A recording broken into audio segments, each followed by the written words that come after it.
Dobar dan, lepo popodne svima. Želimo vam prijatnu sesiju. Ovo je današnja završna sesija našeg PROPAR projekta, a u okviru ove sesije ćemo govoriti o tome kako je naša ekipa iz Poljske, Rumunije, Srbije i Mađarske proputovala kroz sve ove zemlje i gde je ispitala razne situacije sa porodicama koje imaju autističnu osobu ili autističnu odraslu osobu u cilju da se njihovo eventualno lečenje, njihov tretman na najbolji način, mogući način poboljša. Dakle, ovo smo uspeli da uradimo uz pomoć naših partnera. Dakle, kroz ove prezentacije ćemo podeliti naše iskustva koja smo tamo doživeli, a isto tako imamo veliku čast da vam predstavimo doktora Stevena Shorta, koji će takođe imati priliku da nam govori o ovoj temi. Steven Short nije govorio do svoje 4. godine i dobio je dijagnozu atipičnog razvoja uz jaku tendenciju autizma i bio je predložen za institualizaciju uz veliku pomoć svojih roditelja, njegovih nastavnika, njegove supruge i ostalih. Steven je sada profesor sa punim radnim vremenom na Adelphi univerzitetu u Njujorku. Pored svog rada sa decom i predavanjima o autizmu, dakle uz predavanja o autističnom spektru, Steven je također veoma priznati, poznat konsultant i predavač, a između ostalog on je i autor izdanja publikacija o pitanjima životnog veka. Zaista smo zadovoljni i zahvalni što je Steven našao vremena da udovolji našem pozivu i da prihvati da u okviru ovih sesija i on govori o ovim pitanjima. I on će govoriti o tome zašto je izuzetno važno i potrebno da se podržavaju porodice u kojima žive osobe koje imaju autistične simptome. On će vam objasniti kako su autistične osobe zapravo drugačije od ostalih osoba i koliko je drugačiji život koji oni vide na svoj način u odnosu na nas. Predlažem da reč damo doktoru Shortu. Dakle, ako se fokusirate na ove detalje, vidjet ćete, na primjer, da ovde ova žuta čizma nedostaje, a inače na gornjoj levoj strani se isto tako vidi ta ista čizma. Dakle, na slici imamo još i brojne druge razlike, ukupno oko 12 razlika se nalazi na ovoj slici. Hajde da budemo sigurni da ih sve imamo, dakle, evo ih, tu su, ali moguće da sam ih i ja sam propustio. Vidite da ima brojnih razlika između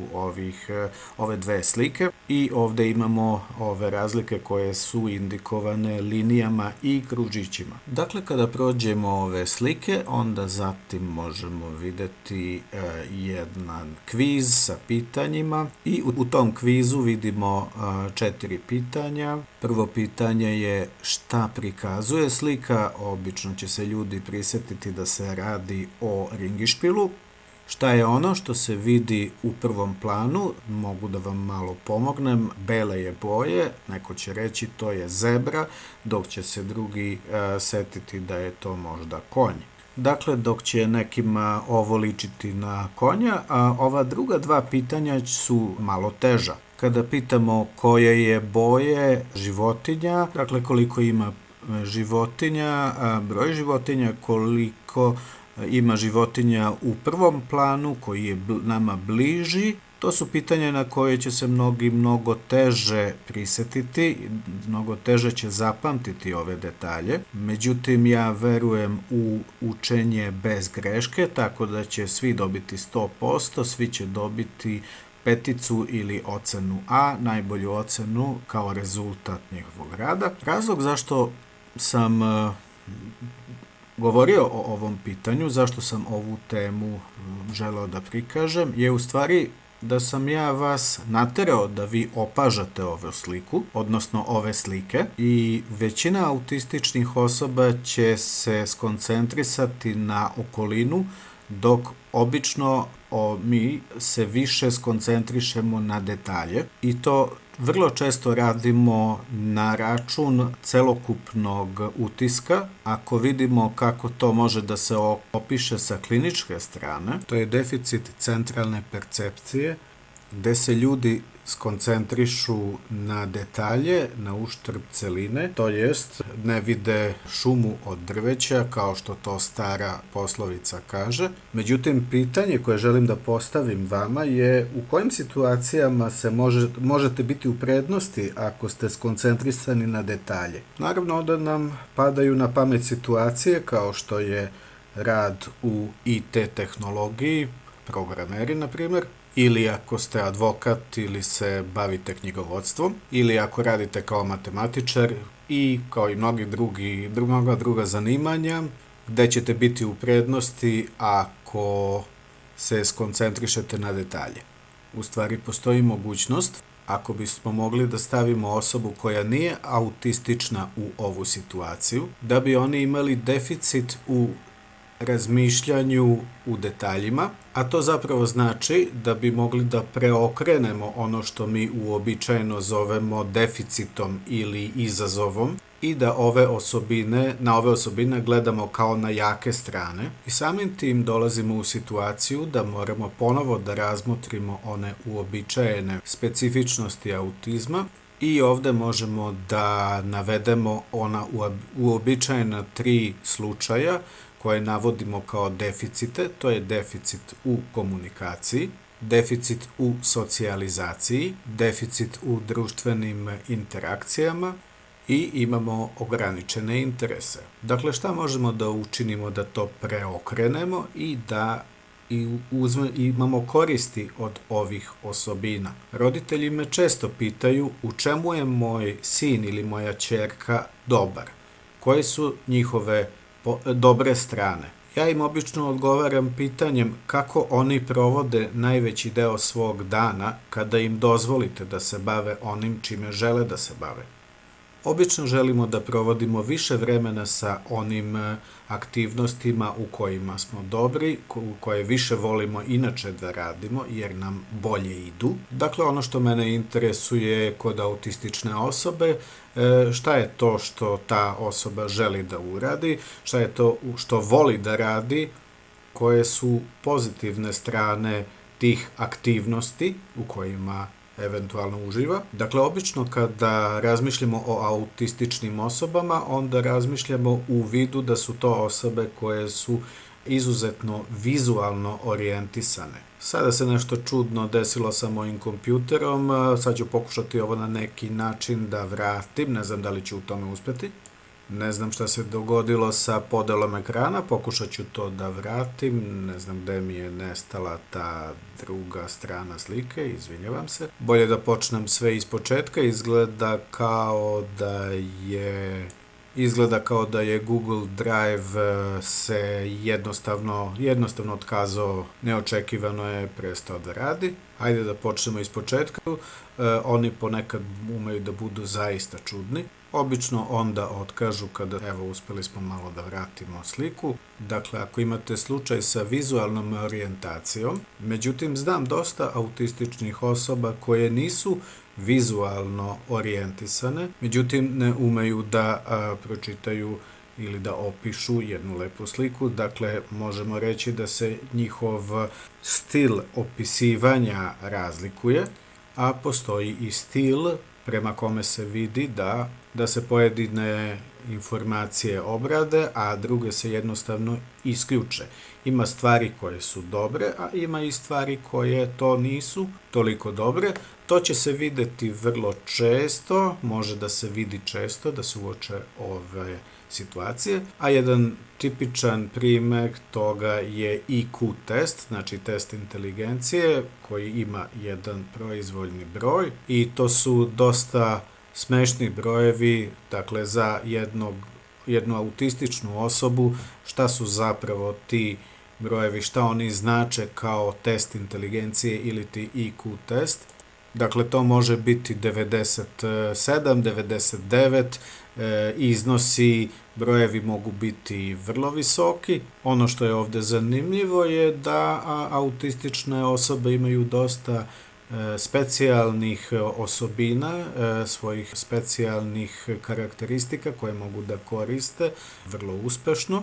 Dakle, što se tiče autizma, imali smo dosta situacija gde u slučaju proteklih generacija, gde međunarodne i domaće organizacije koje nam daju informacije na koji način možemo prepoznati autizam i autističnu osobu, bilo na poslu ili kod kuće ili u društvu u kome se nalazimo ili čak u avionu ili bilo gde drugde, i onda imamo ocenu autistične osobe, generalno uglavnom preko interneta, na osnovu čega utvrđujemo da se zapravo radi o autističnoj osobi, a kada imamo te osnovne karakteristike, onda prelazimo na temu koja se zove prihvaćanje. Dakle, to znači da treba prihvatiti tu osobu koja ima te navedene karakteristike autizma. Šta to znači? To znači da, recimo, imamo dete koje ima poteškoća sa matematikom, dakle, ne voli baš da radi matematiku, ali isto tako znamo da ovo dete voli da se igra sa simulatorom letenja na svom računaru. Dakle, kada konsultujemo konsultanta, on će primetiti ovu preferenciju, ovu zainteresovanost za korišćenje simulatora letenja, što će ujedno uvrstiti autističnu osobu sa jednom pozitivnom preferencijom, i na taj način će možda moći da navede dete da pomoću simulatora letenja ili na osnovu simulatora letenja da koristi za rađenje zadataka iz matematike. Naprimjer, ako završiš svoju matematiku u roku od 20 minuta, zadnjih 10 minuta do kraja časa ćeš moći da koristiš simulator letenja. To dakle funkcioniše protiv osnovnih karakteristika autizma sa fokusiranjem na detalje. Međutim, puno je bolje iskoristiti brojna računanja, brojne kalkulacije koje se koriste u simulatoru letenja, da bi se zajedno sa simulatorom mogli uključiti u rad sa matematikom. I kada spojite ova dva interesa, onda će matematika postati ojačana, znači imat ćete povećano interesovanje za rad sa matematikom ako to uspešno spojite sa drugim aspektima interesovanja deteta. A osim toga imamo i uvažavanje. Dakle, ovim uvažavanjem možemo da autističnu osobu približimo društvu, na primjer, zahvaljujući interesu ove osobe, postoje veće kompanije informativne ili IT tehnologije, kao što su Microsoft, Google, Apple, i oni su prepoznali da postoje osobe koje mogu daleko brže da odrade određene poslove u odnosu na druge. Međutim, tu se postavlja pitanje, i ja postavljam pitanje, a šta je sa ostalima? Šta je sa nama ostalima, možemo reći većinom drugih ljudi koji nisu genijalci za IT tehnologiju? Dakle, postoji mit o genijalcima za kompjutere i uglavnom, iako se misli da je potrebna genijalnost, zapravo ne. Međutim, postoji određeni broj ljudi kojima to ide i to je dobro zato što ima velikih kompanija koje to mogu da iskoriste. Mnogima je recimo jača strana umetnost, međutim isto tako imamo i osoba koje imaju drugih pozitivnih osobina kao što je organizacija individualnih planova rada, kao što ima jedna osoba koju znam iz Floride, koja ima svoju rutinu, dakle ima svoje dnevne obaveze, ne priča mnogo, nema neku komunikaciju spoljnu, međutim ono što najviše voli je da iz automata za sušilice za rublje izvadi rublje i presavije ih sa savršenom preciznošću, i to je zapravo ono što najviše voli da radi, i to radi sa puno entuzijazma. Dakle, radi se o osobi koja uživa u svom poslu i drugi je plaćaju da to radi veoma dobro.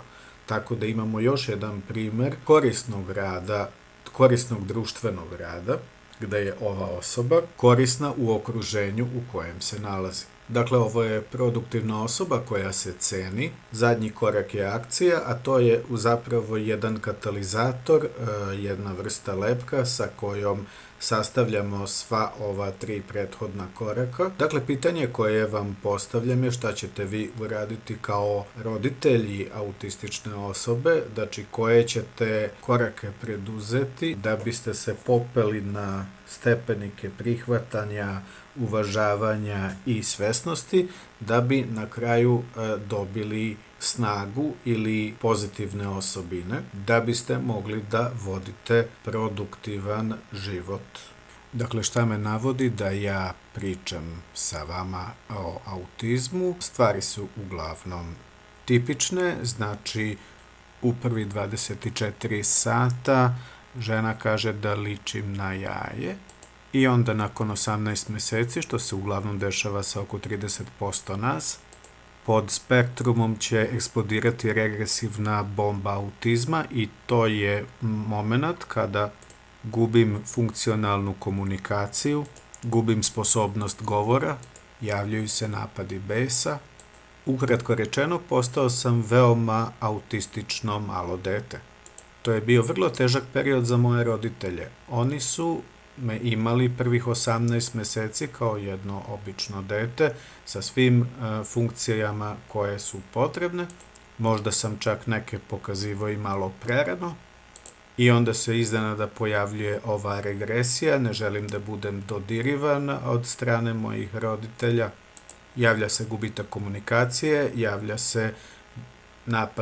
se napadi besa koji ne mogu da budu objašnjeni. U to vreme je bilo izuzetno teško zato što se vrlo malo znalo o autizmu tih dana. Dakle, mojim roditeljima je trebalo gotovo godinu dana samo da dođu do dijagnoze, a kada su me konačno primili, lekari su rekli da nikada nisu videli tako bolesno dete. I zatim su predložili moju institualizaciju. Moji roditelji, kao što vidimo mnoge roditelje današnjih dana, kao i roditelji ovde prisutni u publici, vi ste advokati vaše dece i to su uradili moji roditelji, ubedili su školu da me prime na godinu dana. I tokom te godine moji roditelji su odradili jedan intenzivan program rane intervencije i ovo je program koji je uključivao muziku, centralnu integraciju, naraciju i imitaciju. Ovo je verovatno izgledalo kao jedan od najrazvijenijih mentalnih pristupa današnjice, kao što je Miller metoda, intervencija razvoja međusobnih veza, kao i dnevne terapije koje su upražnjavane u Boston Higashi školi. Danas koristimo terminologiju da bi objasnili šta su to moji roditelji učinili za mene. Ali u ono vreme uopšte nije postojao princip rane intervencije. Radilo se samo o očajnim roditeljima koji su na svaki način pokušavali da dostignu svoje dete u cilju da stupe u kontakt sa njim. Prvo su hteli da ih imitiram. Imitacija je jedna poznata strategija učenja koja funkcioniše u najčešćem broju slučaja. Međutim, mnogi od nas autista jednostavno nismo imali sposobnost za imitaciju, pogotovo ako se radilo o mlađoj starosnoj dobi. A možda se tu radilo o razlici u ogledalima neurona. Bez obzira na stvarnu situaciju, moji roditelji su okrenuli priču i počeli da imitiraju mene. I kada su to počeli da rade, onda sam ja počeo njih da primećujem, tako da mislim da je najvažnije da napravite dobar kontakt sa autističnom osobom pre nego što počnete ili nastavite dalji rad. I kada izgradite to poverenje, onda možete da nastavite dalje. Dakle, to se najčešće vidi kod roditelja, terapeuta i ostalih koji rade sa decom. Dakle, uspostavljanje bliskog odnosa je najvažnije bez obzira na kojem ste nivou edukacije. Bilo da se radi o autističnom detetu ili ne. Dakle, posle toga sa 4 godine počeo sam da učim da govorim, roditelji su počeli da me uče da govorim i nakon toga sam krenuo u školu koja me je odbila. Ubeđen sam da imamo znanje, stručnost i praksu koja nam je potrebna da od autističnih osoba napravimo produktivne ljude. Tako da bi to moralo postati više pravilo nego izuzeće i umjesto da na autizam gledamo kao na poremećaj i hendikep, treba sve to da pretvorimo u sposobnost i mogućnost. I umjesto autistične bombe možemo da napravimo bombu uspeha. To je kao slučaj Roberta. Robert je mladić u spektru autizma. On je imao dijagnozu Aspergerovog sindroma, što se sada ocenjuje kao autizam koji je na nivou 1 i zahteva podršku nivoa 1.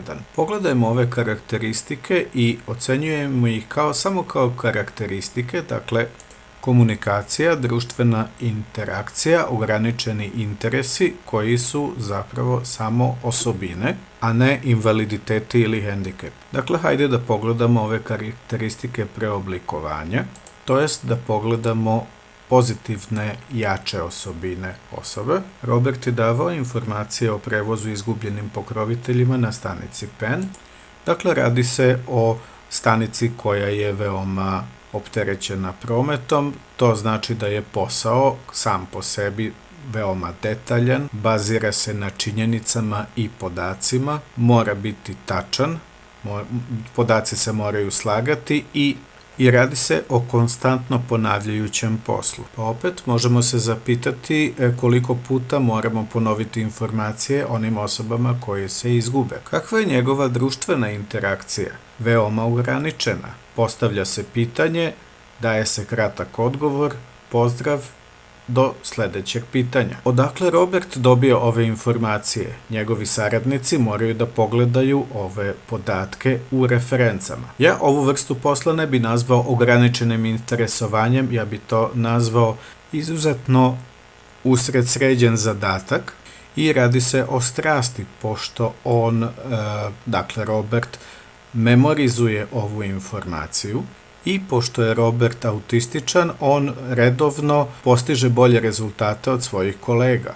Na ovaj način jedna autistična osoba ima svoje karakteristike koje mu pomažu u svom radu. Međutim, ovo isto se odnosi i za sve nas. Svi mi tražimo posao koji nam najviše odgovara i posao u kojem možemo da damo najbolje rezultate. I eto mene sa 4 godine, znači pokušavam da se upišem u školu od koje sam odbijen i umjesto da me prime, ustanovljavaju da sam psihotičan i da je umjesto da me smeste u instituciju, ja dobijam novu dijagnozu da sam neurotičan i upoznajem se sa mehanizmima sata.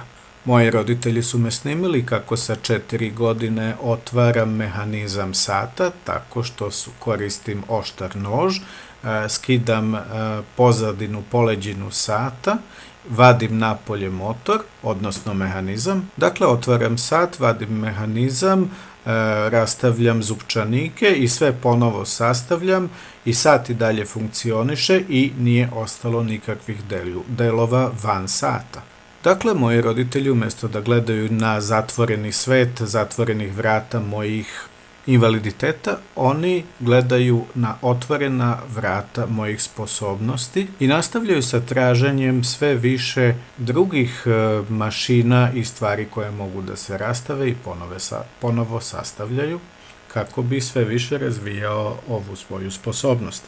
Zato mislim da je potrebno da kod autistične dece gledate šta je ono što ih interesuje, jer kao i u mom slučaju ja sam bar mogao da krenem tim putem, znači nešto sam mogao da radim, da popravljam satove, mada to nije značilo da ću ja to i zapravo postati, međutim potrebno mi je bilo još mnogo podrške u vezi sa svojom komunikacijom, ali to je ipak nešto na šta možemo računati, od čega možemo da počnemo da gradimo nešto veće. Isto tako širenje ovog interesovanja može da dovede do kasnije edukacije, a možda kasnije i do jednog zaposlenja. Ovakvim radom roditelji bude samosvest koja kasnije prelazi u samoodređenje i to su misli koje kasnije vode do pravilnih i dobrih odraslih odluka. Pređimo sada na ovu studiju, radi se o Gregu bacaku, bacaču lopti. Dakle, ako postoji bilo gde u sobi neka lopta, onda će Greg,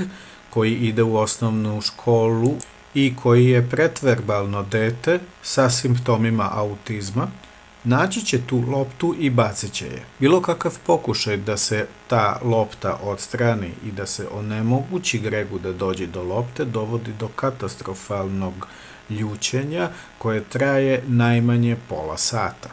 Interesantno je da se ovakva vrsta ponašanja javlja samo u slučaju lopti. Mada piše u Gregovom nastavnom planu da mora da se drži podalje od svih lopti, Gregovi profesori nisu u tome baš uspešni. Na osnovu načina kako se Greg ponaša sa loptama dobio je specifikaciju da je jedan od najtežih slučajeva u školi. Kako bi trebali da ocenimo šta je ono što bi Greg trebao da radi da bi mogao da ostane u sobi sa loptama? Da li možemo da podignemo nivo socijalne interakcije, društvene interakcije sa ovom fascinacijom? Dakle, metoda je da dovedemo Grega u sobu, da kažemo da treba da radi ono što hoćemo da on uradi i ako to sve uspešno pozavršava, onda na kraju može da dobije 10 minuta da se igra sa loptama. Ako ovo pokušamo da uradimo, može nam uspeti prvi put, međutim sledeći put kad se bude igrao sa loptama, kada prođe odmor i budemo hteli nakon 10 minuta da uzmemo te lopte, ponovo će početi faza ljućenja. Možda bi trebali da obrnemo ovu situaciju i da zapravo gledamo na Gregovu stvar sa loptama kao na jednu karakteristiku. Znači, ono što bi trebali da uradimo je da se pojavimo u sobi sa velikim brdom lopti, sa punim džakom lopti. Dakle, dovedem Grega u sobu i pustim ga da uhvati loptu i šta će on uraditi sa loptom? On će loptu baciti i to će uraditi mnogo puta. Možda ću čak da postavljam lopte na razna mesta. Možda bi čak trebalo da je postavim loptu blizu svog lica, malo više, malo niže i tako dalje. Dakle, ono što radim u ovom slučaju je da ja kroz njegovu fiksaciju lopte gradim odnos sa njim dok se on igra sa loptom. Dakle, kad uspostavim odnos sa njim, onda mogu da pređem na onaj edukativni deo koji je potreban. Možda mogu da razvijem njegovu sposobnost bacanja lopti u bure ili korpu, da li će od toga biti košarka ili će biti razvrstavanje lopti recimo po bojama. Dakle, možemo ga navesti da otvori recimo kutiju sa plavim loptama, da ih negde premesti, da ih razvrstava i tako dalje. Dakle, u ovom slučaju ja prihvatam njegove interese i gradim odnos sa detetom, a to je strategija koju uglavnom podržava Miller metoda. To je odličan način da se napravi dobra veza. Međutim, imamo situaciju sa COVID-19, škole su zatvorene, kako ćete sada održavati i podešavati raspored Gregov, školski raspored, dok je kod kuće? Treba da komunicirate koje su promene na najbolji način na koji Greg može da vas razume. Takođe, šta ćete uraditi kao Gregov staratelj ili roditelj da biste mogli sami sebe da podržite, kako biste mogli da budete dostupni za Grega. Dakle, pre svega mislim da bi se trebalo pridržavati školskog rasporeda koliko je god to moguće. Dakle, sve treba da ostane nepromenjeno do onog momenta kada Greg treba da krene u školu. Možda ide pešice u školu, možda se vozi autobusom, možda ga voze kolima. Dakle, treba odigrati da ono mesto odakle Greg kreće do mesta gde Greg stiže je, a makar to bilo pola sobe ili cela jedna soba, dakle da odigramo naš odlazak peške, autobusom ili tako dalje do mesta gde će Greg da uči. Dakle, isto tako možemo da koristimo sliku škole, da je stavimo na zid kao da je to zgrada škole, da napravimo određeni protokol koji izgleda kao da dolazi u školu, da bi se taj prelazak od kuće do škole obavio i da bi mogao da počne svoj rad. Dakle, ono što je bitno je da sve bude onako urađeno kao da se dešava u školi, da bude što je moguće manje pravih promena. Kako Greg komunicira, on je još u pretverbalnom stanju. Dakle, sve mora da bude izvedeno sa što manje promena, kao što, barem za sada, neće biti puno letova zbog pandemije, međutim, kao što stewardese najave da u slučaju opasnosti svi moramo da stavimo naše maske. Kada ispadnu maske, onda se prvo maska stavlja na sebe i zatim se pomaže onom drugom, da ne budete nesposobni da pomognete drugoj osobi pored vas. Tako da morate da budete i vi uključeni u sve ovo, znači sve ono što vam je drago i što volite da radite, morate da uključite u ovu igru da bi i vi mogli da pomažete. Dakle, to su te 3 najvažnije tačke. Održavajte rutinu, podesite sve što je potrebno, onda ubacite vaše rutine, znači recimo vaše jutarnje rutine su sve nepromenjene,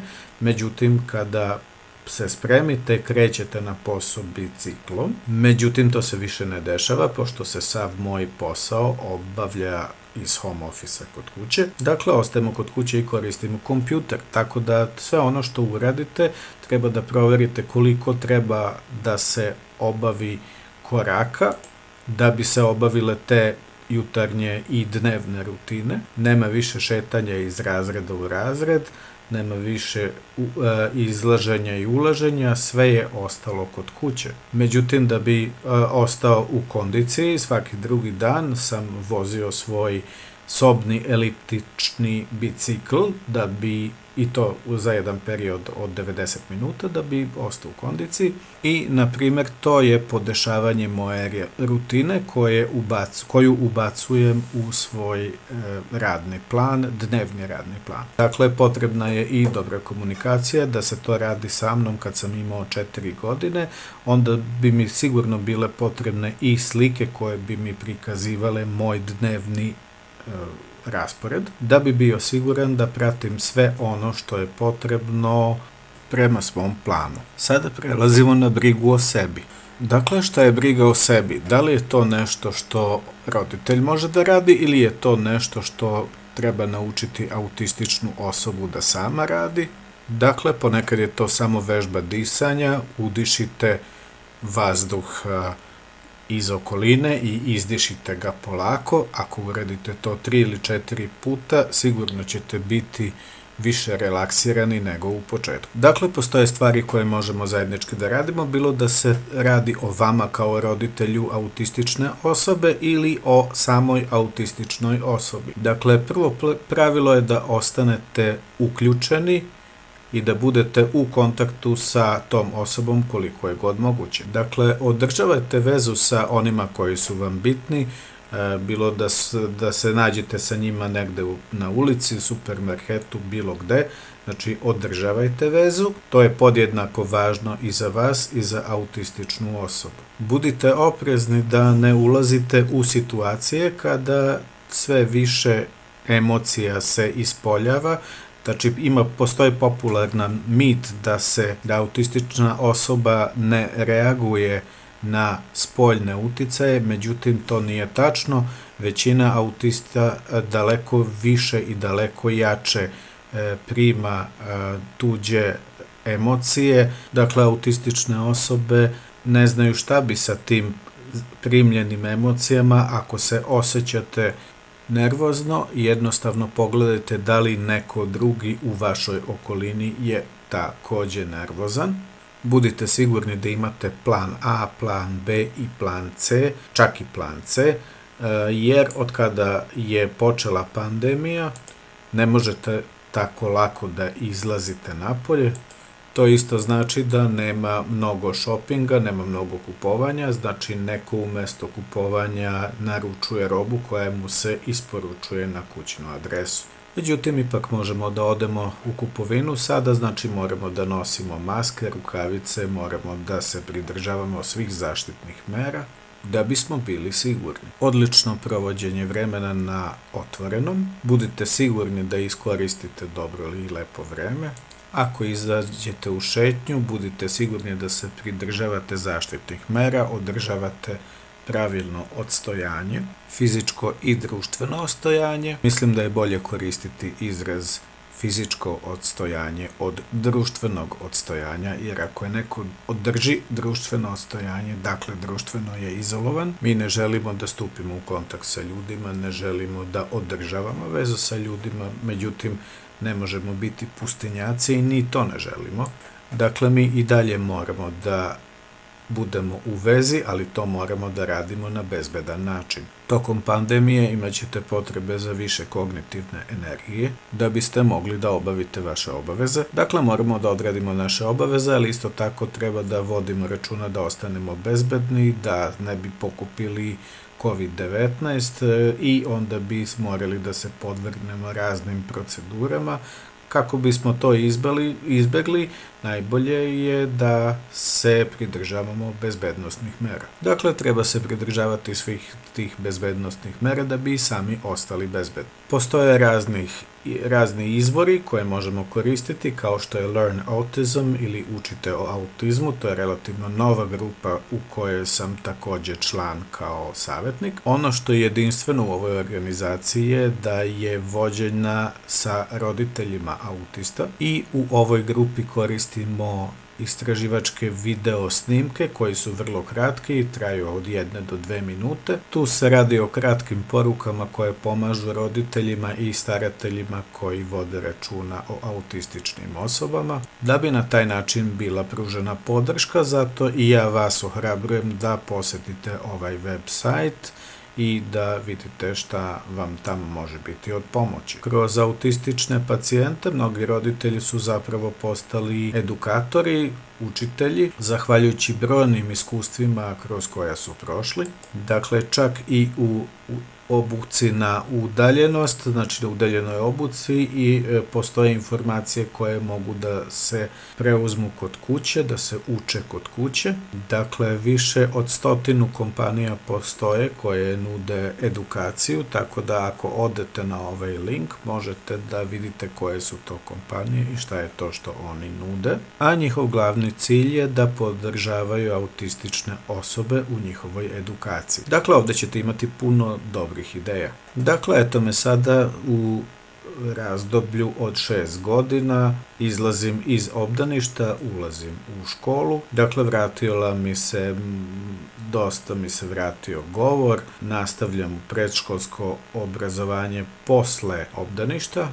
Međutim, u ono vreme, zbog nedostatka odgovarajućih informacija, dolazi do prave katastrofe. Ja zapravo gubim svoju poziciju, dosta sam zaostao u svim mogućim predmetima u školi i takođe doživljavam dosta maltretiranja, znači ponavljanje slova B ne utiče uopšte na moje školske drugare.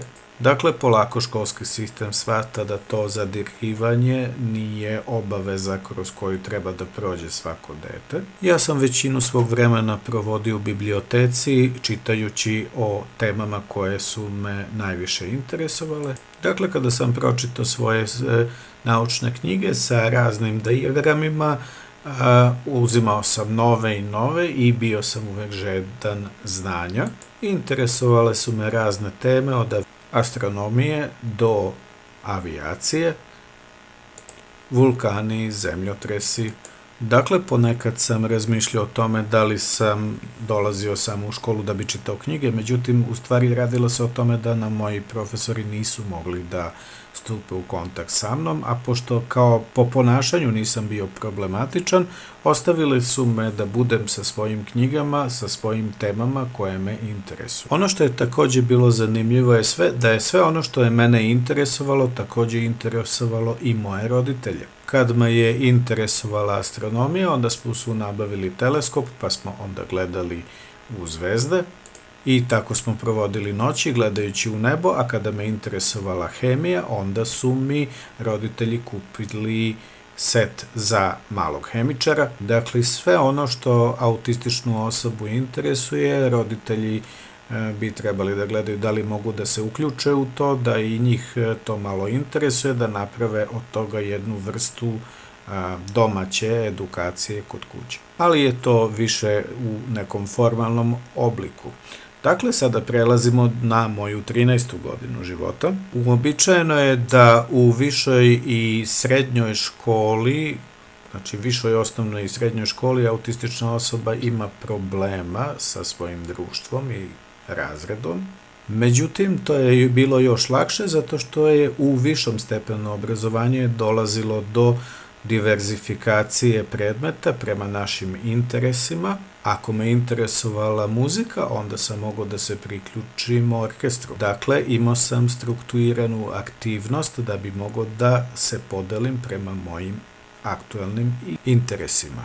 Toliko sam se zaludeo za muziku da sam na kraju, misleći svojim autističkom glavom, smatrao da treba da naučim da sviram na svim mogućim instrumentima. Dakle, počeo sam da rastavljam instrumente, da ih gledam kako izgledaju, koje su konstrukcije, da učim njihovu strukturu. Na ovaj način za mene je bilo prilično jednostavno da ako želim da studiram muziku, potrebno je da recimo naučim 15 instrumenta, da sviram na 15 instrumenta i zato to za mene nije bilo nikakav problem, jednostavno sam se bacio na to i to je bilo gotovo. Nakon toga nastavio sam svoje studije muzike i na kraju sam čak i doktorirao muziku, međutim, kroz ovaj period mog zanimanja sve sam se više interesovao za autizam i tako sam na kraju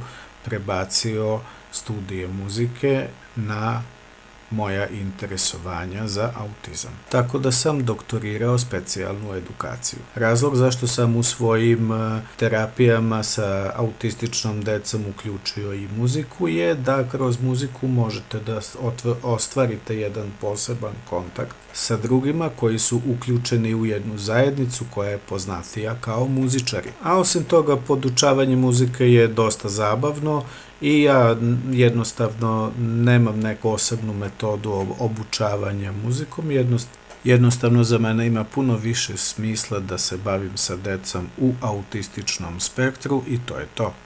Naravno, muzika je jedna osjećajna stvar, proizvodi reakcije.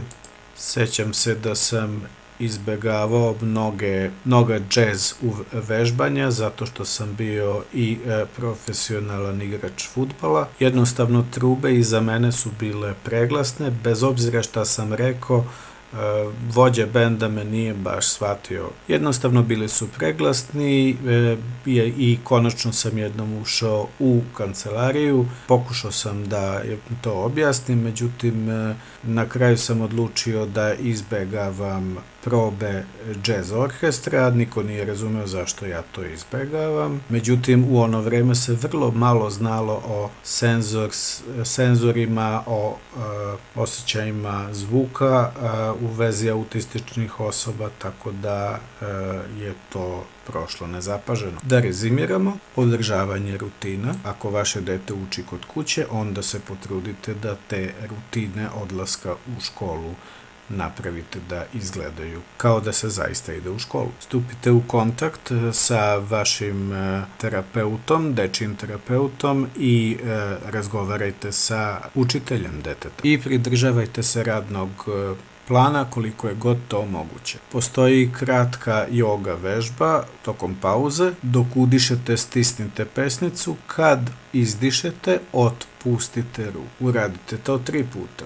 Ako vam to nije dovoljno, onda kada udišete, skupite ruke, međutim kada izdišete, neka to budu duži izdisaj i raširite ruke. Informacije možete dobiti na ovim web sajtovima o koronavirusu i tako dalje. Dakle, kao što sam rekao, postoji više desetina firmi koje su svoje resurse stavili za slobodnu upotrebu radi edukacije autistične dece, jer mi predstavljamo samo pojedince koji podržavaju autističnu decu. Možemo da gledamo na ljude koje se nalaze u autističnom spektru. Jean Hollerstein je dala 19 ideja, dakle da bi se održalo fizičko i mentalno zdravlje, postoje 4 opcije. Bez obzira što je ovo materijal za autističnu decu, ovaj materijal može isto tako da se generalno upotrebi i za roditelje i njihove staratelje.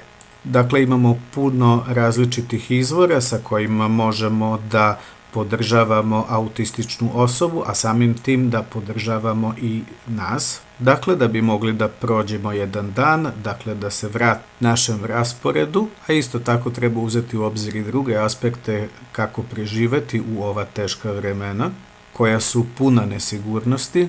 Dakle, pojavili su se novi izazovi, prošlo je neko vreme i ja sam video da postoje mnoge stvari sa kojima se još nisam nosio, znači nešto što nisam radio godinama. To su stvari kao korišćenje onih takozvanih spinera, ili recimo ljuljanje, rađenje goblena, heklanje, ručni rad, tapšanje rukama i svi ostali stimulativni zadaci. Dakle, postoje mnoge aktivnosti koje su preporučljive, bilo da se radi o vežbama glavom, nogama, rukama. Sve ove aktivnosti služe da bi smanjili nivo stresa. Dakle, za vreme korone potrebno je raditi više ovih vežbi koje ne predstavljaju regresiju, ali ove vežbe su potrebne da bi se održao odgovarajući nivo fizičke pripremljenosti. Vodite računa o sebi, ma šta to bilo, dakle do sada smo već obradili 2 strategije brinjenja o sebi. Možda će vam kupanje sa gumenom patkicom pomoći u vašem daljem razmišljanju. Dakle, bilo šta što vam čini zadovoljstvo i što vas opušta, uradite to. Održavajte svoje dobro zdravstveno stanje, vodite računa o svom zdravstvenom stanju. Postoje mnoge aktivnosti koje možete da upražnjavate da bi autističnu osobu održavali u formi. Dakle, ako izlazite, obavezno koristite masku, koristite rukavice i isto vodite računa da što manje stvari iznosite iz kuće, jer sve što kasnije vratite u kuću morat ćete da stavljate u karantin, morat ćete da sačekate inkubaciju eventualno. Dakle, ranije kad sam izlazio, ja sam poneo pun ruksak stvari, poneo sam svoj laptop da bi bio uvek u toku i da imam sve pri ruci što mi je potrebno. To mogu i sada da radim, međutim ako to uradim, onda kad se vratim, morat ću sve da stavim pod karantin. Dakle, jedine stvari koje sada nosim sa sobom kada izlazim napolje, to je vozačka dozvola i lična karta i kreditna kartica. I naravno mogu da koristim i nešto gotovine koliko je potrebno.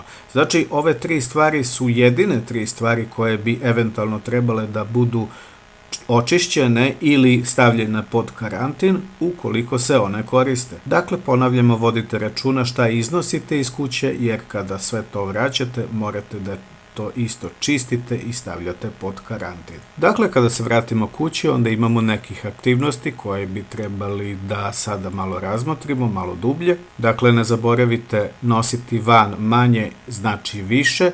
Dakle, koristite cipele za napolje, cipele za unutra. Dakle, kada ulazite u kuću, cipele ostavljajte s polja, ostavljajte ih u dnu stepenica. Mnogi ljudi to inače rade, međutim sad u ovoj situaciji COVID-a je to izuzetno važno da bi vaš dom ostao čist i nezagađen. Dakle, sve što kupujete mora da bude oprano ili dezinfikovano. Pojedine vrste namirnica mogu lako da se operu. Naravno, ne možete da operete kolač i slično, međutim, kad se vratite kući, onda možete da skinete svu vašu odeću, da i ja isto kad dođem kući, odmah je bacim u kontejner za prljavi veš i zatim se otuširam da skinem sa sebe sve eventualne slojeve zagađenja. morate da računate da nećete biti u stanju da uradite sve ono što ste do sada radili, nećete imati mogućnosti da i dalje živite i radite istim tempom, zato svoja očekivanja treba znatno smanjiti, a to je normalno jer zbog situacije pandemije vi morate daleko više energije da utrošite na one stvari koje vas čine bezbednim. Dakle, odlazim u koledž.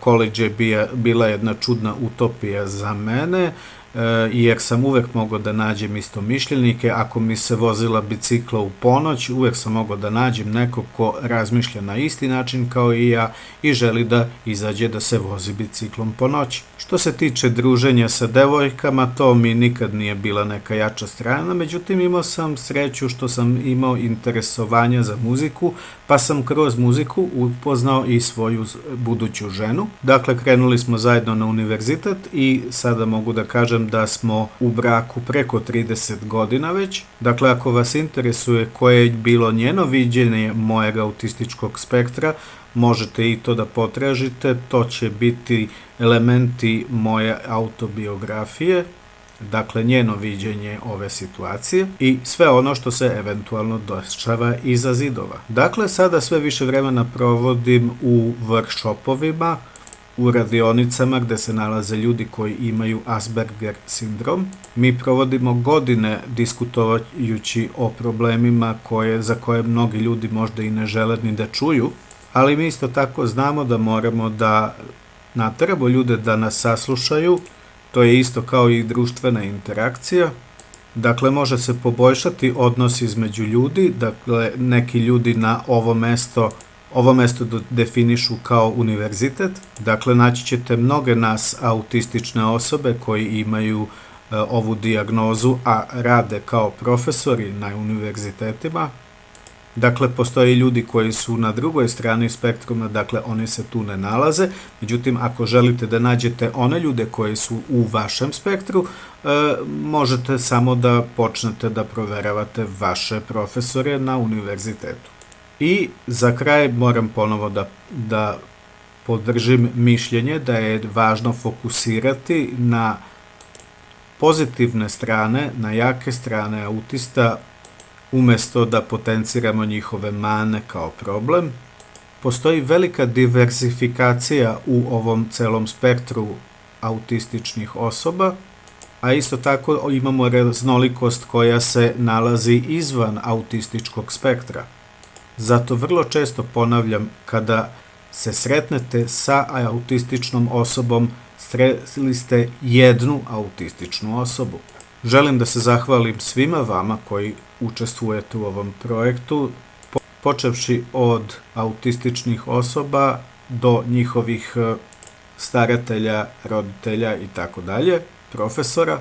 Svi oni koji nisu autistični, a uspeli su da se uključe u ovaj program, želim da im se zahvalim što svojim radom i trudom pomažu život autističnih osoba i trude se da njihov život bude bolje organizovan. Voleo bi da to više bude pravilo nego izuzetak. Ovde vidite nekoliko mojih publikacija, nekoliko knjiga koje su, neke od njih su prevedene na razne jezike. Mislim da nam je ostalo nešto malo vremena da postavimo pitanja, znači da pređemo na diskusiju, ne znam da li je to tako. Tako je, imamo malo vremena da postavljamo pitanja, dakle malo vremena za diskusiju. Zamolili smo učesnike da podignu ruku ako žele da postave bilo kakvo pitanje. Dakle, isto tako koristim priliku da vam se zahvalim na učešću. Ja uvek uživam u vašim pričama. Vrlo mi je drago što uzimate primere iz svog ličnog života, jer ja sam u kontaktu sa stotinama roditelja i uglavnom je uvek pitanje roditelja šta će biti sa mojim detetom na kraju.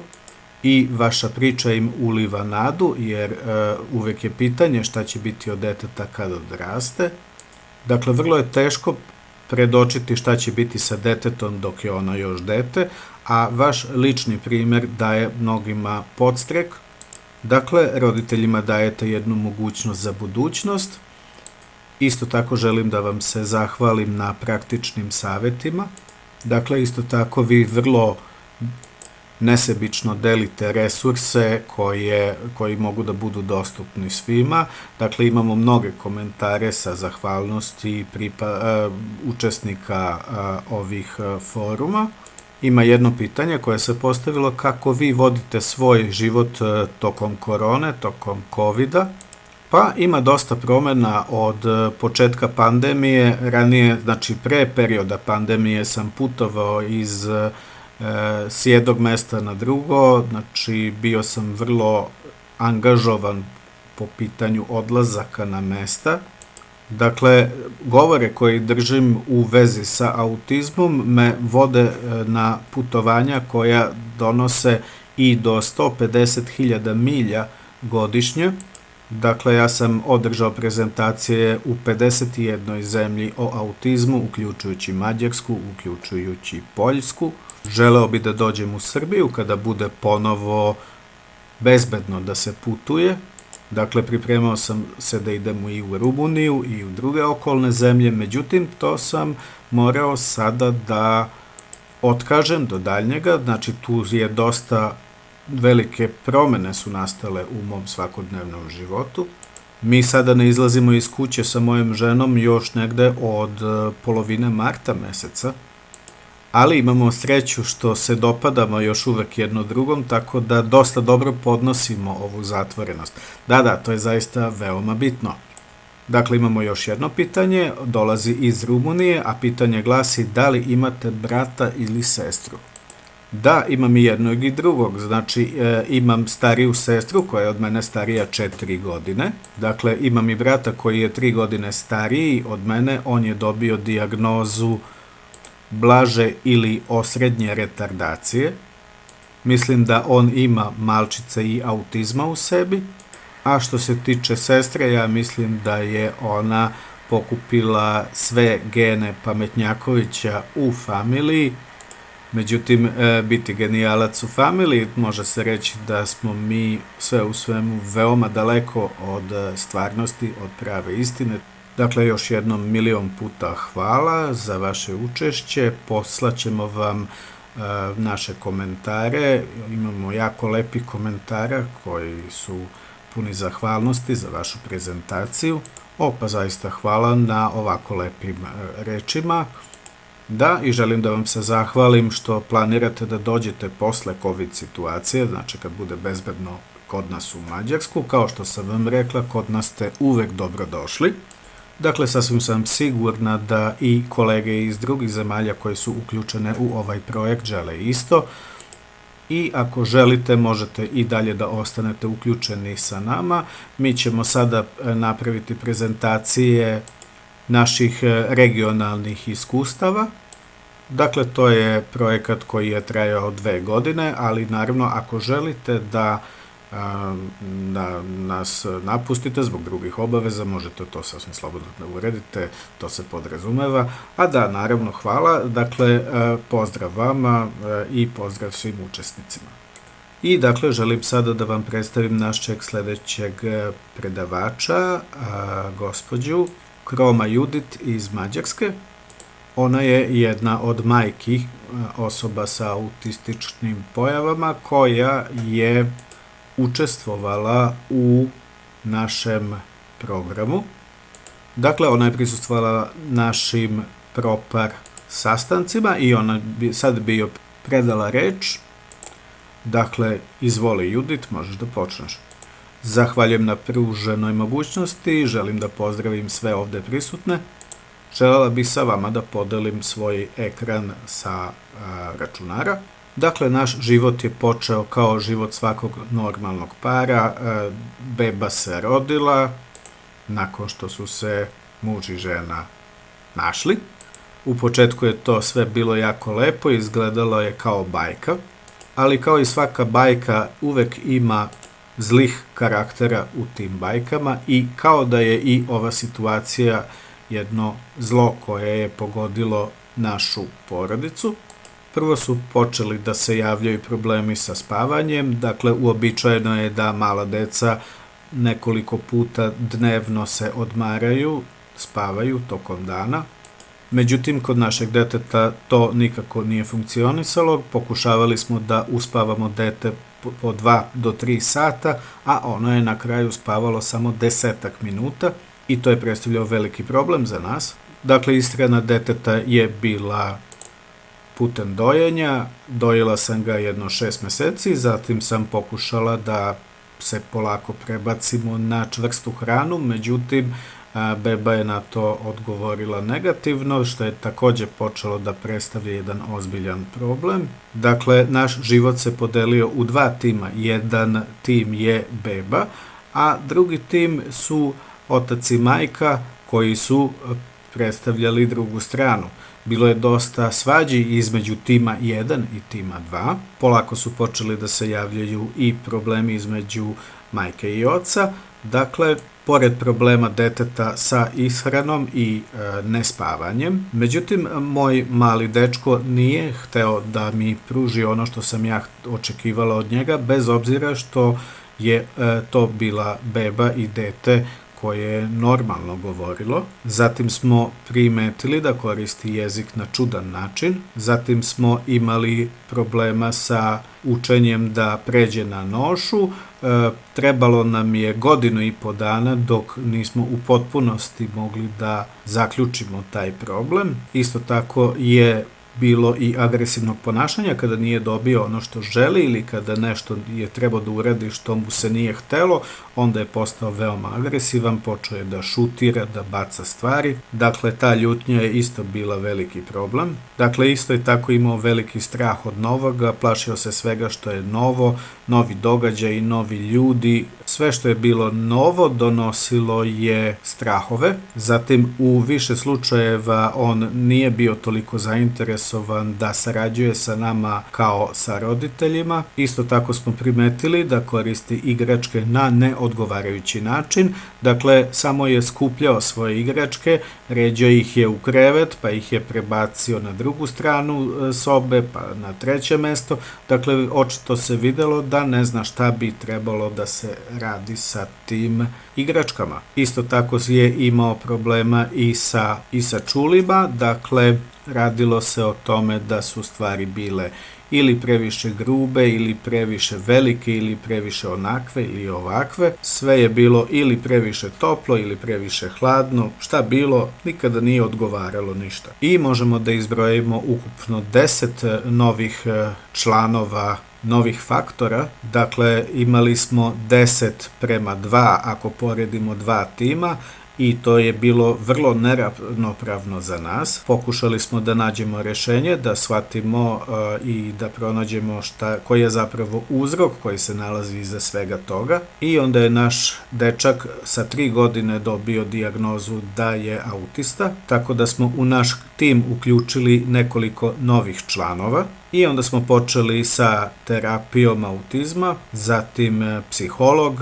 pa posle toga učitelj za specijalno vaspitanje, zatim psihijatar, zatim terapeuta za poremećaje u ishrani, zatim smo nabavili psa, i pas je isto tako morao da prođe kroz specijalan trening da bi mogao da bude prilagođen našem sinu, i osim toga smo počeli i terapiju muzikom. Dakle, kao što vidite, većina ozbiljnih problema je manje više već nestala i stvari se, dakle, uravnotežuju. Imamo 1 do 2 slučajeva, znači možemo da kažemo da ovo može da se kontroliše. Kada smo ovih 10 članova smanjili na 2, mislili smo da možemo da se konačno malo odmorimo i opustimo, međutim uvek su se javljali novi problemi okoline koja nije mogla da nas shvati, članovi porodice koji su stalno imali svoje mišljenje o nama, i naravno sva društvena događanja su ili se završavala sa velikom gužvom i neredom, ili su nas manje više počeli izbegavati, tako da je počeo period izolacije u našom životu i malo po malo se balans i nada, dakle uravnoteženost i nada je potpuno nestala i onda smo samo stajali i razmišljali šta dalje da radimo, nismo imali nikakvu ideju, imali smo samo punu glavu pitanja, međutim zahvaljujući fondaciji Mars i fondaciji Jim i projektu Propar i desilo se da sam uspela da stupim u kontakt sa fondacijom Jim. Tamo su zaista radili neverovatne stvari. Na slici vidimo prosječnu zgradu, međutim unutra se dešavala magija, čarolija. Sve je bilo lepo i uredno, ljudi su bili opušteni, nasmešeni. Dakle, to mi je dalo nadu, jer je se to desilo u Poljskoj. Dakle, ako to može kod njih, onda možda i mi možemo da pokušamo nešto slično ovde u Mađarskoj. Kada sam dobila informacije, pre nego što je oficijalni program započeo, videla sam sve one lepe stvari koje tamo rade ljudi koji prisustvuju na tim sesijama i to me je učinilo zaista opuštenom, pa sam zato mislila, ako autistične osobe u Poljskoj mogu da se tako dobro osjećaju i da rade tako lepe stvari i da budu toliko cenjene i priznate, onda sam mislila zašto mi to ne bi mogli da pokušamo isto na isti način da uradimo i u Mađarskoj. Dakle, proveli su me iz sobe u sobu, mogla sam da vidim kako napreduju u svom radu, videla sam sobu gde uče da kuvaju, videla sam drugu sobu gde primaju terapiju i za vreme ručka ili posle ručka i ukus i izgled ručka je zaista bio fascinantan i onda sam saznala da su to radili autistične osobe koje idu na te terapije u ovu organizaciju. Isto me ispunilo zadovoljstvom kad sam mogla da vidim umetničke radove koje su radili tamo tokom njihovih terapija i onda sam shvatila da oni imaju mnoge vrste umetnosti zato što su imali i glumce, učili su i glumljenju, te časove glume su redovno održavali i tokom ovih terapija su autistične osobe pripremali za njihov svakodnevni život u budućnosti. Želim da se zahvalim Jim fondaciji, ovo smo mi, i želim da se zahvalim obdaništu Čepk. To je obdanište u koje moje dete pohađa. Moj život je dobio novi cilj, umesto da podučavam engleski jezik u raznim firmama, počela sam da se bavim sve više sa autističnim osobama i počela sam ovu misiju u obdaništu u koje ide moje dete i zaista sam zadovoljna što smo uspeli već sada da postignemo uspeh i da napravimo lepo mesto od ovog obdaništa i ovde vidimo proslavu Božića i na pozornici su mogli da se pojave sva deca bez obzira da li su autistična ili ne, ili ako imaju neku drugu poteškoću u učenju, mogu da se slobodno pojave na pozornici, oni su uključeni u program, niko ne stoji iza njih, niko ih ne čuva, ne treba posebno da ih bodri.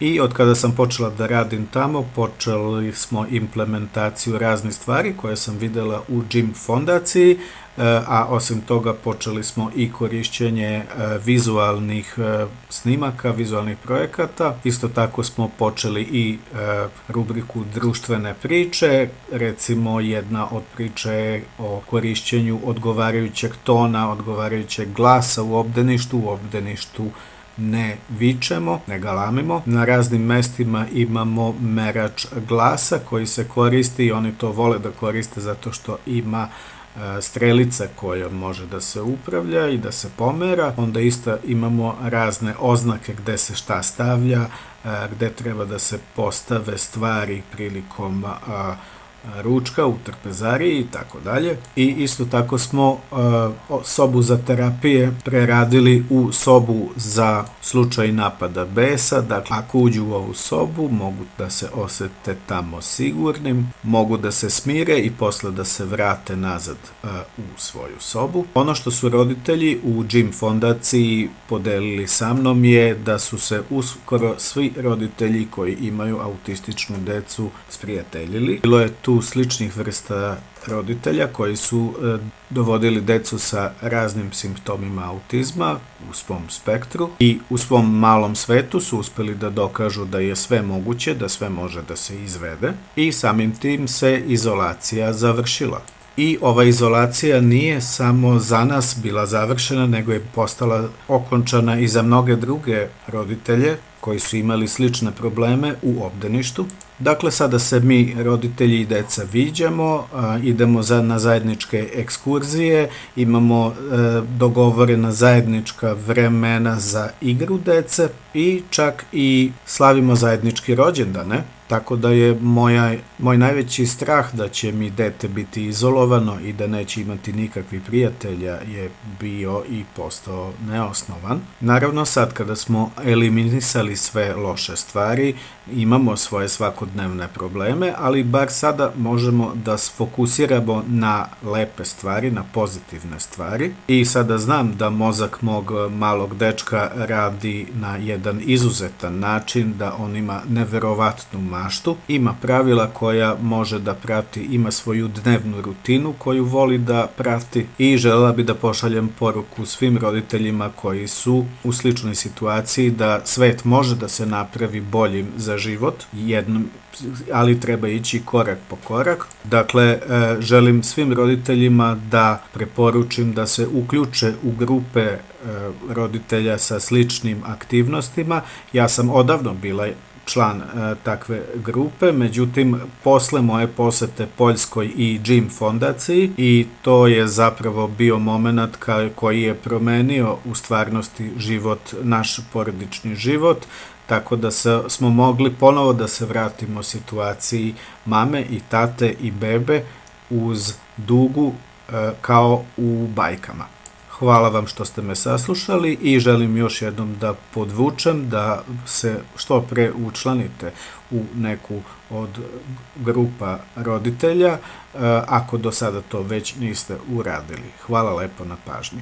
Hvala Judit, to je zaista bila divna prezentacija. Baš sam uživala u tvojim crtežima i fotografijama i kao i sa onim malim znacima poteškoće koje ste doživljavali. Daćemo priliku Ani iz Jim fondacije da odgovori na sva vaša postavljena pitanja. Međutim, sada bi iskoristila priliku da dam reč Sunčici iz Srbije da počne svoju prezentaciju. Hvala. Dakle, pozdravljam ovde prisutne. Možda postoji ljudi koji me već poznaju. Ja se zovem Sunčica i dolazim iz Srpske asocijacije za autizam. Imam brata od 41 godinu koji je autista i to je glavni razlog zašto sam ovde. Dakle, prije nego što bi prešla na prezentaciju, nekoliko reči o Asocijaciji za autizam u Srbiji. Asocijacija je osnovana 1977.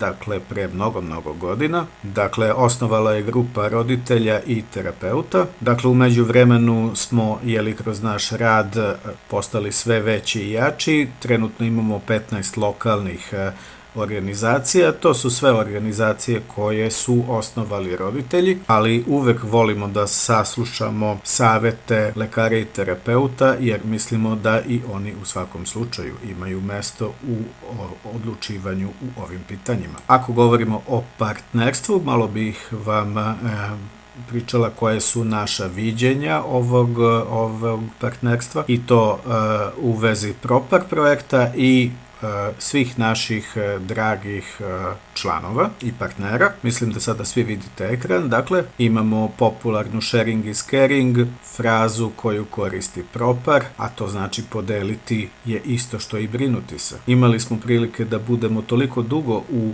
domenu autizma i da podelimo naša iskustva sa drugim organizacijama i imali smo prilike da međusobno razmenimo mišljenja i da iskoristimo mnoge ideje u svojim zemljama kasnije. Ja nemam baš puno slika zato što nisam računala, mislila sam da će moje kolege imati daleko više fotografija da pokažu, pa zato želim da fokusiram na 3 osnovne poruke Propar projekta. Jedno su aktivnosti podrške koje su ponuđene od naših partnera. Zatim tu možemo govoriti i o podršci države i o podršci opciji spoljnih partnera koji od strane spoljnih partnera.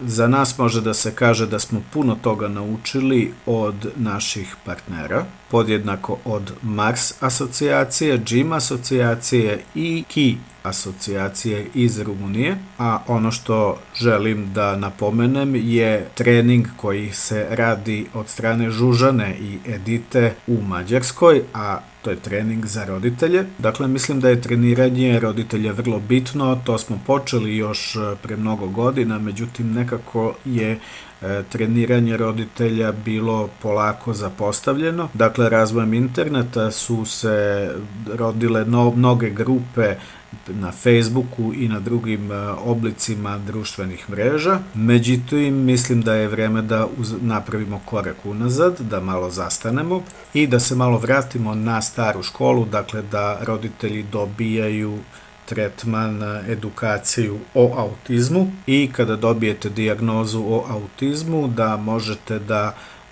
budete pripremljeni na to da izbegnete takozvani efekat lavine ili grudve snega. Dakle, tu delimo ono znanje koje vi imate i ono znanje koje delite sa drugima, koje prenosite na druge ljude. Imamo mnoge aktivnosti prikupljanja donacija, što je jedna od glavnih aktivnosti GYM fondacije. Dakle, uobičajeno je za NGO ili nevladine organizacije da nemaju svoje resurse, zapravo naši resursi su privatni, mi nemamo državnu subvenciju i obično se naš rad finansira pomoću projekata prikupljanja fondova. Mnoge usluge koje nudimo našoj deci nisu pokrivene od strane države, dakle jednostavno se zaista trudimo da obezbedimo na odgovarajući način ove usluge. Dakle, isto tako je potrebno znanje kako da se održi dobar odnos sa javnošću prilikom rada ovakvih asocijacija. Dakle, kada uvedemo ili implementiramo uslugu u okviru jednog programa, posle imamo dosta obaveza i poteškoća kako da održimo nivo ove usluge kada se projekat implementacije završi. Dakle, ovo su detalje koje uglavnom nevladine organizacije ili organizacije roditelja previde kada se uključuju u formiranje ovih malih grupa. Mi smo mala grupa roditelja koja se uglavnom fokusira na glavne probleme i na goruće probleme i mislim da bi trebali svi mi da naučimo na koji način treba prikupljati fondove i da naučimo način kako da koristimo ova saznanja da bi mogli da naše usluge upotrebimo na najbolji mogući način. Ovo je naravno sve za dobrobit dece. Klub roditelja koji je osnovala GYM fondacija, to je grupa koja pruža podršku roditeljima koji se nalaze u Rumuniji. Ovo je stvar o kojoj je Judit već pričala, tako da kao što sam vam rekla, sve je već umreženo na Facebooku, Twitteru. Ima više hiljada Facebook grupa na kojima možete da pošaljete vaše pitanja. Međutim, žive grupe roditelja raznih organizacija isto tako mogu da pomognu, jer kada se roditelji licem u lice sretnu sa drugim roditeljima koji imaju slične probleme, mogu isto tako da podržavaju jedno drugog, mogu međusobno da odgovaraju na postavljena pitanja, pogotovo kada imamo grupu roditelja koji imaju decu sa različitim godinama, koji su u različitim godinama. Neki od njih već imaju veće iskustva, dok neki od njih samo predviđaju predstojeće probleme. I definitivno možemo reći da je to bolje od virtualnih grupa. Još jedna od beneficija je da teme ne moraju po svaku cenu da budu povezane sa autizmom. Ovo može da bude chat soba ili može da bude samo jedno sigurno mesto gde možete da podelite vaše probleme sa grupom istomišljenika. Ono što me zaista iznenadilo je da se kolege iz GYM fondacije uglavnom fokusiraju na očeve, tako da imaju posebne teme koje se odnose na očeve, pošto očevi teže podnose sva vrsta pitanja koja su povezana sa autizmom. Isto tako mislim da mora da postoje grupe braće koji bi isto mogli međusobno da se pomažu, jer ja kao sestra koja ima brata sa ovim problemom, mislim da sam imala masu pitanja koja su ostala neodgovorena dok nisam došla u ovu situaciju da se raspitam o tome, ali mislim da mnogo dece nema jednostavno tu mogućnost koji nam nudi asocijacija autista u Srbiji. Isto tako mislim da je bitno da smo posetili Tiru Moreš u vezi sa radionicama koje su nam davale ideje kako da se nosimo sa životnim pitanjima koje nose ovi problemi. Možemo reći da su osobe koje su odrasle, a imaju autizam, su zapravo zanemarene često.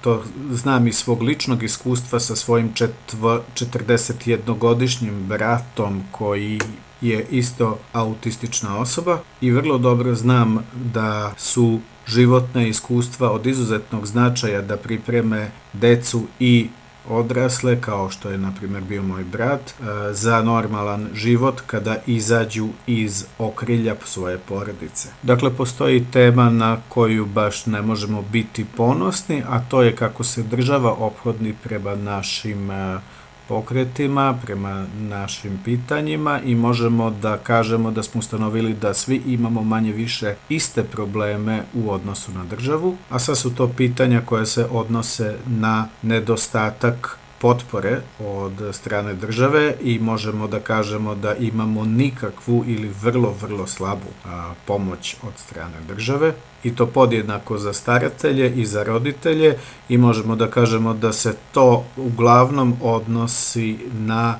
produženo porodiljsko bolovanje, zatim porodični dečiji dodatak i dodatak na člana porodice koji ima određeni stepen invaliditeta. Ako imate kartu za parkiranje, to je uglavnom manje više ono što može da vam država ponudi za nas. Takođe mi živimo u vreme inkluzivne edukacije u Srbiji. Inkluzivna edukacija postoji već 10 ili 11 godina, međutim ona još uvek predstavlja izazov i naravno uočljiva je disproporcija u potpori. Zakon nam je dobar, imamo pravo na ličnog asistenta, međutim u praksi se taj zakon izuzetno loše sprovodi i zato mi uvek tražimo mogućnosti da bolje podržimo roditelje dece koje pohađaju školu. Što se tiče odraslih, tu je situacija puno gora, dakle jednostavno ili nema nikakvog rešenja ili vrlo, vrlo malo rešenja. Povodom pomaganja države Srbije ovakvim građanima sa ovim hendikepom, onda naravno imamo i pitanje starenja staratelja ili roditelja koji su već polako u godinama i imaju sve vrste hroničnih oboljenja koje ih polako sustižu i bez obzira što im je život se gori i teži, oni ne mogu da nađu odgovarajuće adekvatno rešenje za svoju situaciju. Nažalost, čini se da donosioci odluka nemaju interesovanje da rešavaju probleme. Oni ili ne shvataju ili ne žele da shvate problem i najveći deo posla je svaljen na vrat roditelja i organizacija koje roditelji osnivaju, a u tu su uključene i nevladine organizacije takođe. Zato sam mislila da sledeća tema, da govorimo malo o tome koji su to spoljni partneri i šta je ono što oni mogu da ponude organizacijama roditelja. Kada smo posetili Budimpeštu, odveli su nas u takozvani Kocka Čoki. Kocka Čoki je non-profitna organizacija, privatna, koja se bavi proizvodnjom čokolade. Dakle, ovaj pogon zapošljava odrasle osobe sa autizmom, koji ne samo da proizvode te čokolade, već i rade distribuciju i postižu potpisivanje ugovora sa interesentima. Dakle, oni koriste njihove proizvode znači te firme sa kojima potpisivaju ugovore u reprezentativne svrhe, a isto tako čini mi se da rade i na otvaranju jednog kafića. Pretpostavljam da se kafe u međuvremenu otvara i to je isto jedan način socijalizacije i služi također da autistične odrasle osobe razviju svoje sposobnosti za komunikaciju sa spoljnim svetom. Jedna također neverovatna stvar čiji smo bili svedoci u Vuču u Poljskoj. Tu smo imali priliku da posjetimo jednu organizaciju kojom upravljaju zajedno opština grad Vuč i Ministarstvo kulture. Znači oni zajednički upravljaju ovom institucijom i to je u stvari Centar za nauku i tehnologiju i uz pomoć JIM fondacije, dakle bave se pitanjima sa osobama koje imaju problema sa preopterećenjima čula i senzorima. Dakle, napravljena je jedna mapa koja pokazuje koje vrste stimulansa može da dobije određena osoba na osnovu svojih simptoma. Dakle, sa ovom idejom imali smo kooperaciju sa firmom Deleze u Srbiji. Dakle, to je lanac belgijskih supermarketa. I ovog leta su otvorili svoj prvi supermarket u Beogradu i ovo je za sada probno otvaranje, međutim planiraju u toku sljedeće 2 godine da otvaraju sve više prodavnica sa svom onom opremom koja je potrebna za nas. To su kao svetla koja mogu čiji intenzitet može da se smanjuje i tako dalje, specijalne blagajne, zatim bez muzike i tako dalje. I mislim da je ovo tendencija koja ide u prilično dobrom smeru. I želim da završim sa još jednim primjerom odraslih osoba sa autizmom. Imali smo priliku da posjetimo Petrovu kuću, bili smo u njegovoj kući u Tirku Morešu kod naših kolega iz Rumunije. To je objekat koji uživa podršku za odrasle koji pate od autizma. Ovom kućom upravlja Clever Hands fondacija. Međutim, kao što sam rekla, nažalost država ne podržava ovaj projekat. Uglavnom ga podržava maksimalno do 10%, a ostali resursi potiču od roditelja i donacija. To je možda malo obeshrabrujuće, međutim u isto vrijeme nam to i nudi dovoljno nade da možete nešto da učinite i u vašoj zemlji, znači uz paralelno primanje subvencija kao državno rješenje i uz dodatne resurse koje kasnije nabavljate. Dakle, ne treba ne činiti ništa, već možete ovako da ako paralelno radite 2 stvari, možete sve da postignete što želite. Dakle, mislim da su ovo naša ohrabrujuće iskustva i zahvaljujem na vašoj pažnji. Hvala vam na mogućnosti. Zahvaljujemo Sunčici, ovo je bila zaista dobro strukturirana prezentacija. Na kraju ove sesije želim da svima pokažem slike koje smo napravili prilikom ovih naših poseta kolegama i to bez komentara. Dakle, vi kao što znate, mi isto tako smo radili na sakupljanju slika kod ovih događaja. Dakle, tokom projekta smo birali one slike sa onih lokacija koje ste vi pominjali, tako da sam pomalo i ganuta i zaista mi se dopada kako kaže škotska čoki, zato što je to baš onako kako treba da se izgovori. Dakle, hvala još jednom i sada bih zamolila Anu iz JIM fondacije da uredi svoju prezentaciju. Da, tu sam, hvala što ste mi dali glas, hvala. Dakle, za početak želim da pokažem svoju prezentaciju, zato mi dajte malo vremena da se pojavi moj ekran. Ako je sve u redu, pa onda da počnemo. Dakle, ja se zovem Ana, radim za JIM fondaciju i govorim u ime svih učesnika u vezi Erasmus projekta. Želim da vam dam svoje utiske koje sam imala u vezi sa konkluzijom svega. Dakle, mojih utisaka koje sam imala tokom učešća u ovom programu. Prije nego što počnem, htjela bih da predstavim sve učesnike ovog projekta. Dakle, imamo našeg predsjednika organizacije, zatim zatim predstavnica za advokaciju kod JIM fondacije, pored našeg direktora imenovanog, zatim članove JIM kluba i Monika, majka Ignaca, koja je također članica JIM kluba. Kao deo projekta imali smo priliku da ugostimo druge učesnike drugih programa i tako da smo imali izuzetnu priliku da razgovaramo o načinu podizanja fondova, pronalaženja resursa.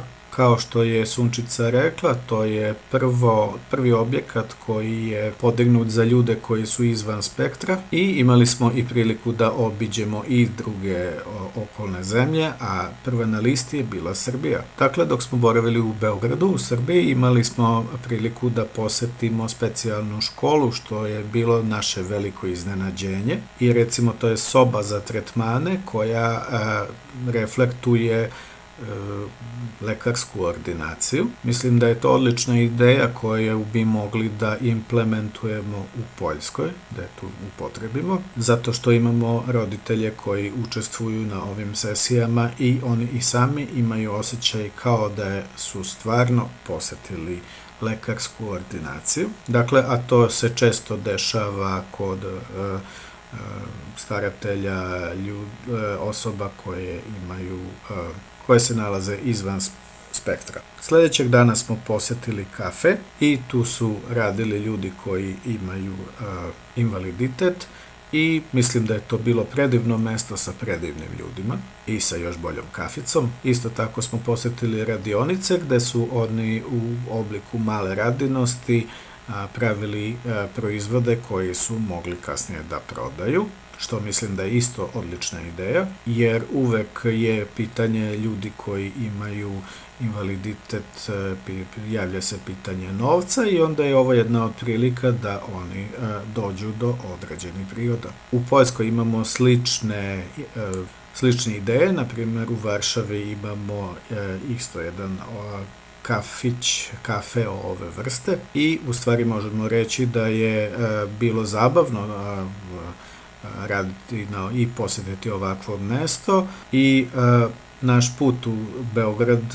nam je pokazao da je izuzetno važno pokrenuti ovakve inicijative za ljude koji se nalaze u spektru autizma. Dakle, isto tako smo imali priliku da posjetimo kuću za odrasle koji imaju simptome spektra autizma. Dakle, ovo je bilo izuzetno važna i lepa prilika da vidimo kako su svi zajedničkim radom, dakle terapeuti, roditelji i staratelji stvorili uslove koji bi bili odgovarajući za smeštaj ovakvih osoba. Među zidomima ovog objekta se može osjetiti ljubav i razumevanje. Mislim da je to najvažniji element našeg života i života naše dece. Sljedeća etapa je bila poseta Rumuniji u Tigru Morešu. Imali smo priliku da posetimo jednu unikatnu kuću sa unikatnim stanovnicima te kuće.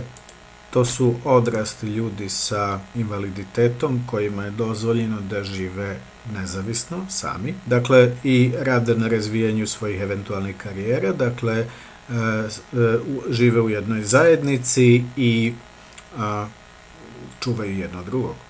U Petrovoj kući smo mogli da vidimo nekoliko divnih radova, keramičarskih radova i ostalih ukrasnih predmeta koje su izrađivale osobe sa invaliditetom. Imali smo isto prilike da posetimo radionicu koja je posebno pripremljena za roditelje. To je isto bilo divno iskustvo.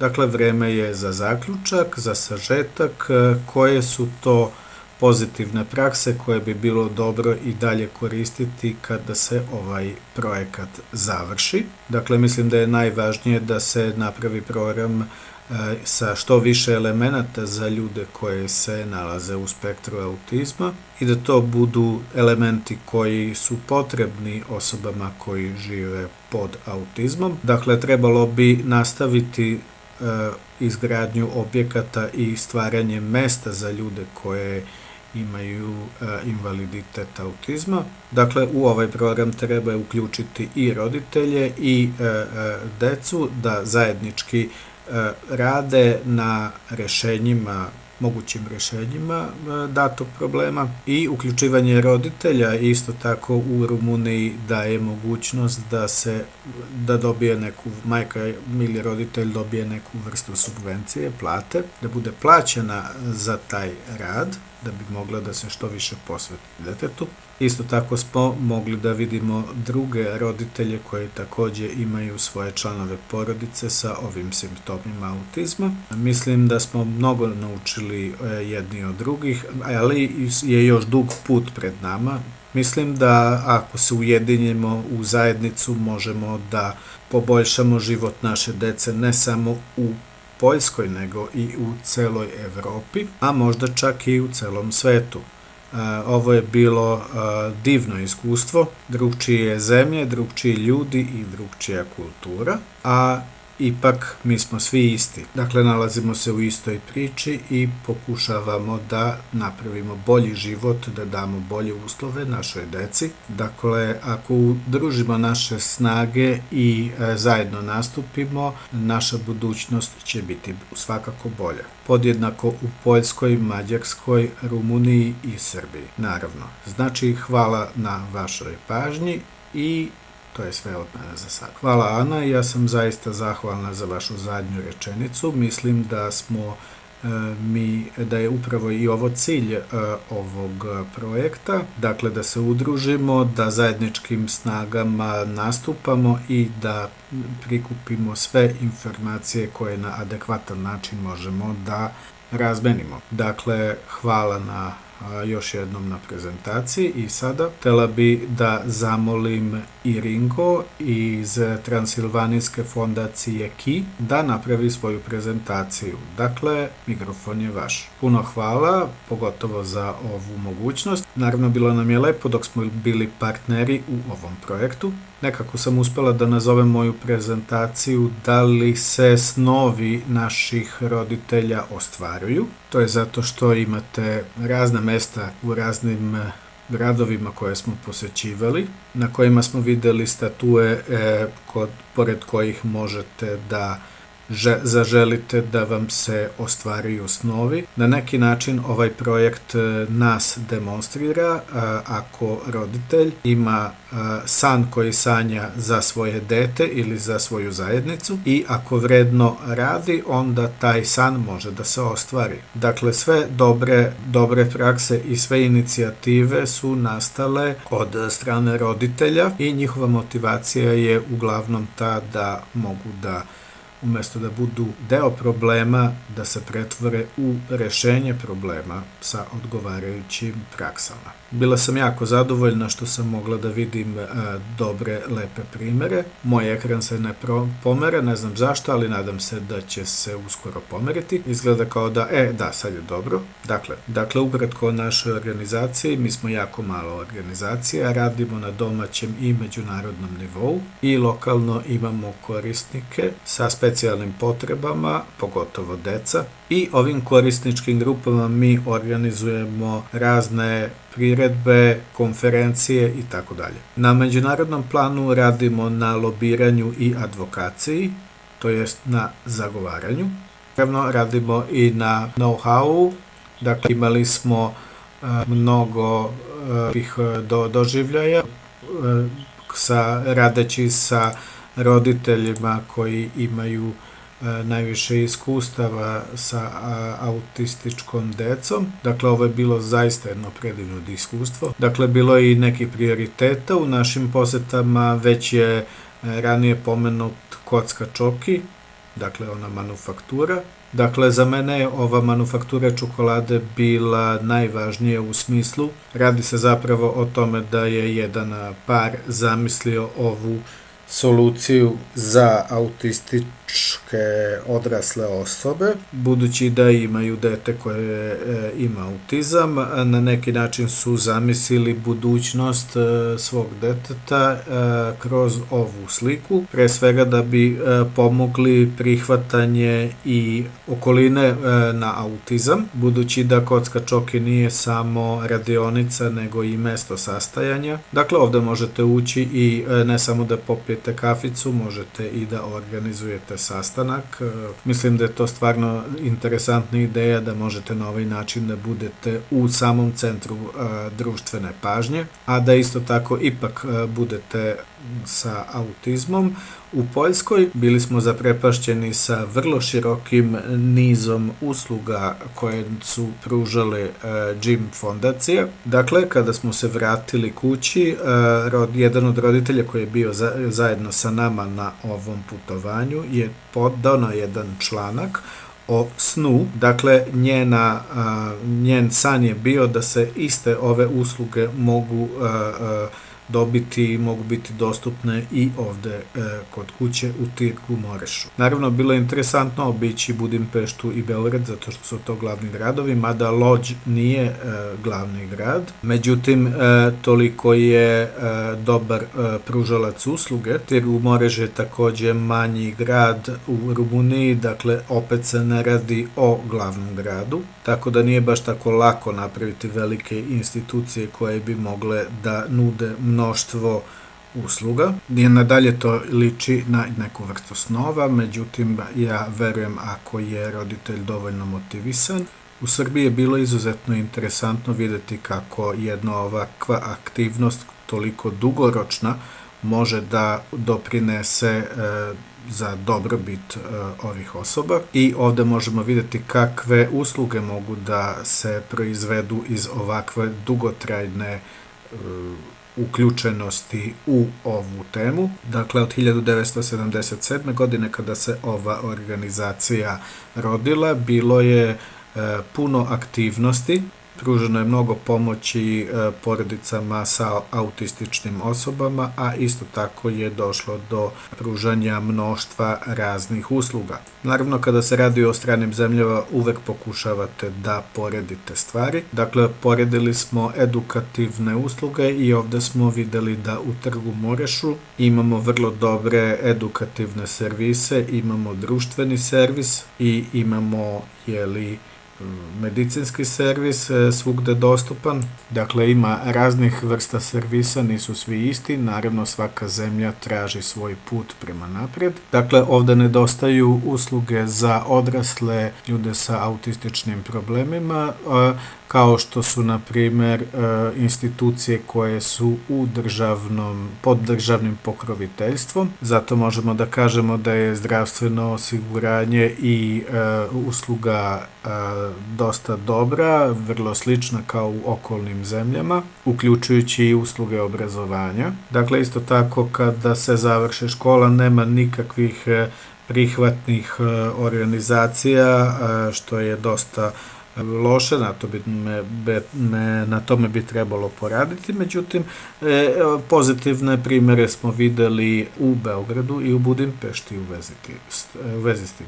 Dakle, ono što je naša jača strana, to je zajednica roditelja koja je jako dobra ovde i to nam dosta pomaže u ostvarivanju ovog projekta. Dakle, može doći do ostvarivanja tih snova, a isto tako dosta toga može da se doprinese da bi se ostvarili ciljevi ovde u Rumuniji. Ovaj projekt je bio vrlo dobar da nam pomogne da zamislimo šta bismo mogli sve da uradimo. Dakle, i ono što možemo da kažemo da ako, i što sam i sama iskusila, ako imamo veoma određenu grupu roditelja, na neki način sve ove usluge mogu da se naprave tako da budu funkcionalne. Hvala na pažnju. Puno hvala i Ringo, zaista je čudesno videti da mi manje više imamo istu konkluziju, isti zaključak, da projekt je u stvari ono što smo se nadali, čemu smo se nadali. Dakle, ako možemo da iskoristimo ovu mogućnost da odemo i posetimo naše kolege i vidimo kako se oni odnose prema svojim problemima,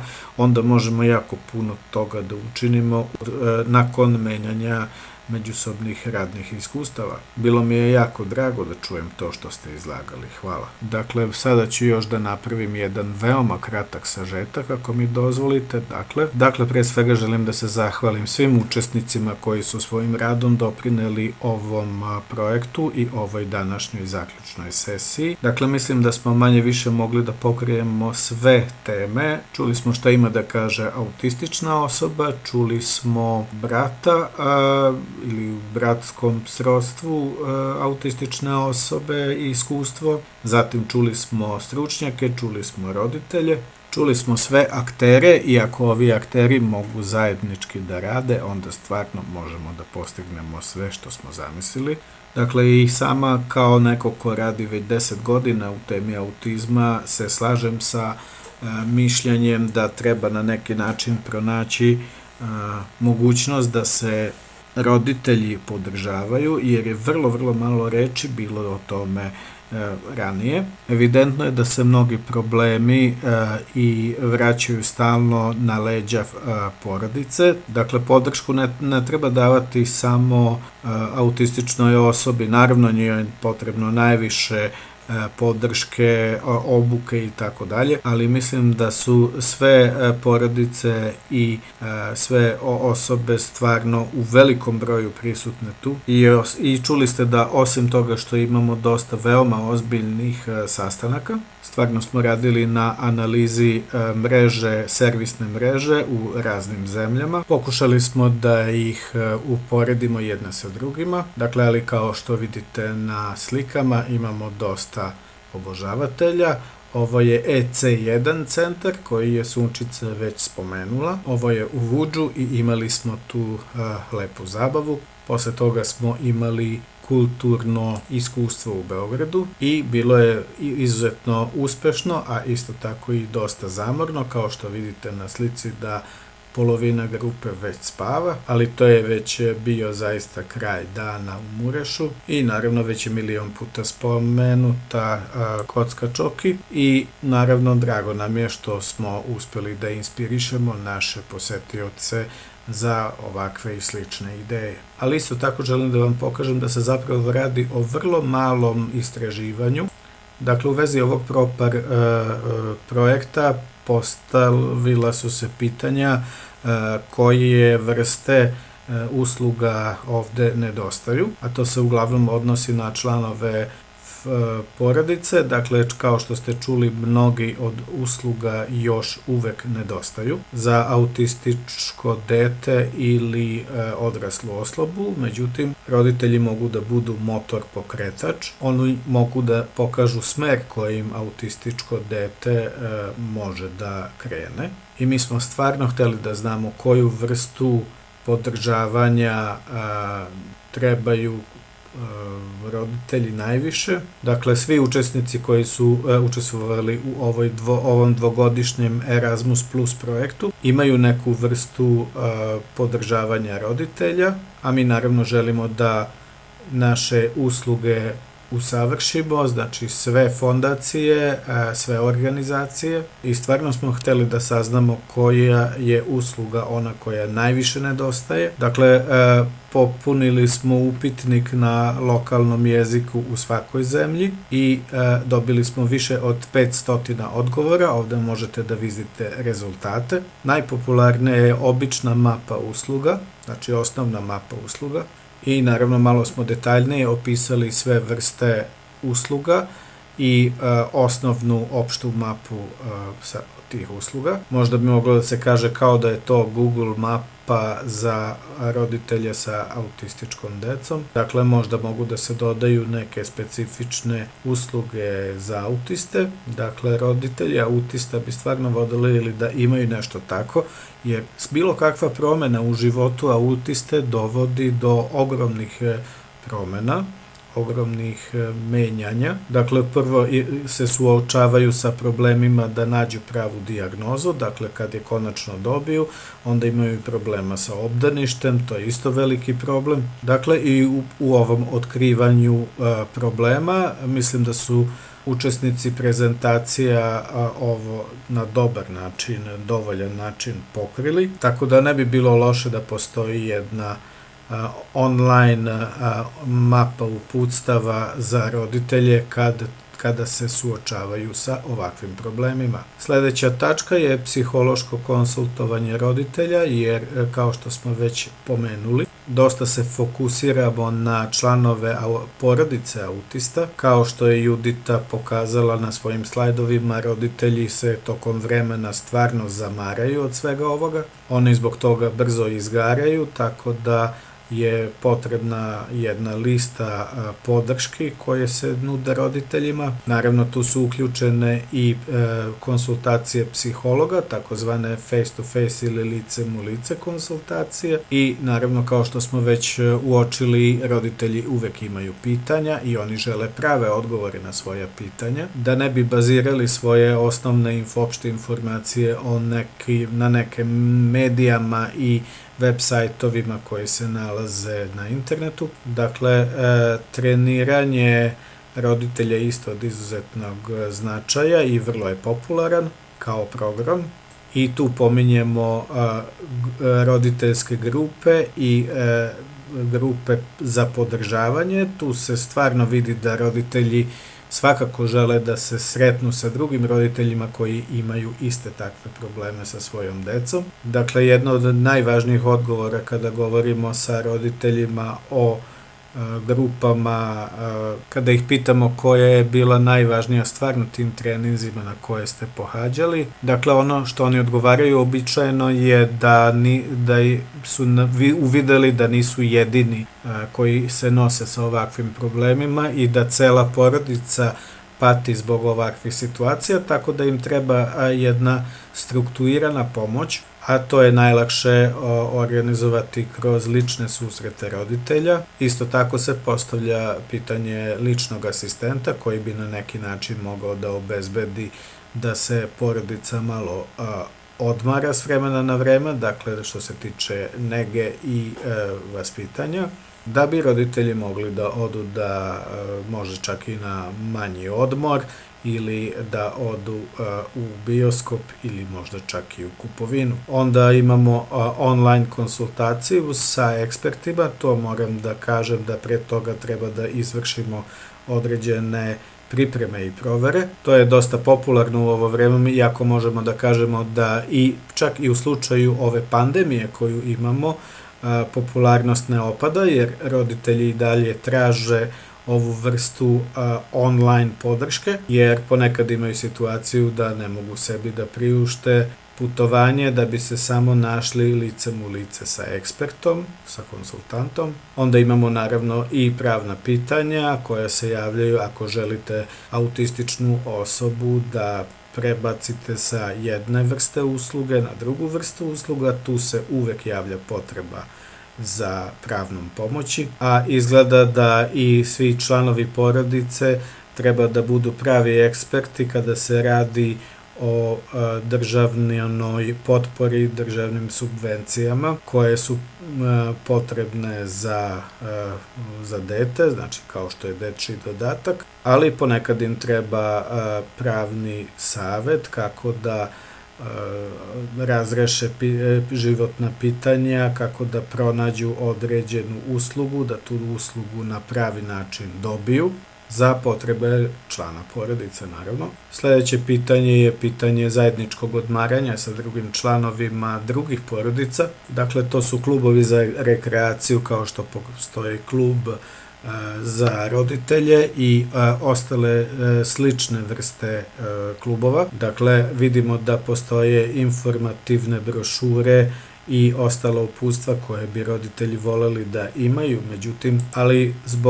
kroz ovo malo istraživanje smo utvrdili da njih zapravo daleko više interesuje lični kontakt sa drugim roditeljima kako bi mogli da međusobno razmene iskustva i mogućnosti. Dakle, ovo je glavni rezultat ovog projekta, međutim, uopšteno rečeno, mislim da su svi predavači spomenuli brojne nuspojave koje se javljaju.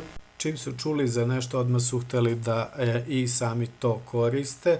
Dakle, implementacija se dešavala odmah nakon povratka mesta posećivanja. Naravno, treba uzeti u obzir da je to bio samo dvogodišnji projekat, tako da sa moje strane ja sam izuzetno zadovoljna sa uspehom ovog posla. Dakle, to je ono što smo zapravo želili, a Sunčica je svojim rečima to jako dobro objasnila, da je to efekat grudve snega, znači sve što znamo da se nalepi ostalo znanje i onda imamo jednu masivniju, sigurniju informaciju. Ako želite da nađete dalje informacije, više informacija o ovom projektu, onda to možete naći na web stranici Mars fondacije. Izvinjavam se, na mađarskom je, dakle www.maršalapitvanj.hu, ali ako ukucate Fondacija Mars, onda ćete nas svakako pronaći, a tamo ćete naći i ostale linkove, odnosno poveznice sa drugim partnerima i organizacijama koje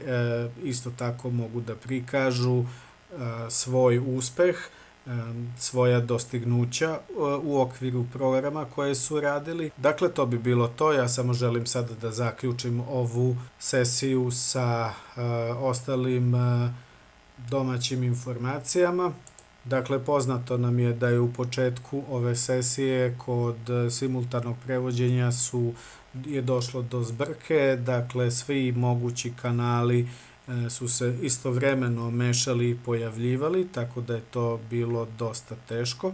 Mi se zbog toga izvinjavamo, nikada do sada nismo pokušali da jedan sastanak simultano prevodimo na 4 jezika. Dakle, ovde nismo uspeli u tome i povukli smo pouku iz toga. Tako da mislimo da ćemo ovaj problem rešiti na sljedeći način. Imamo snimak svih prezentacija i dakle uz saglasnost predavača. Dakle, tražit ćemo prevod ovih prezentacija i onda ćemo na raznim jezicima iste te prezentacije sa prevodom postaviti na internet i na ostala mesta rada naših organizacija. Tako da će na jednom mestu biti dostupni svi jezici. Hvala vam na vašem prisustvu, na saradnji. Nadam se da ste uživali u našem sastanku. Želim vam prijatan vikend i doviđenja.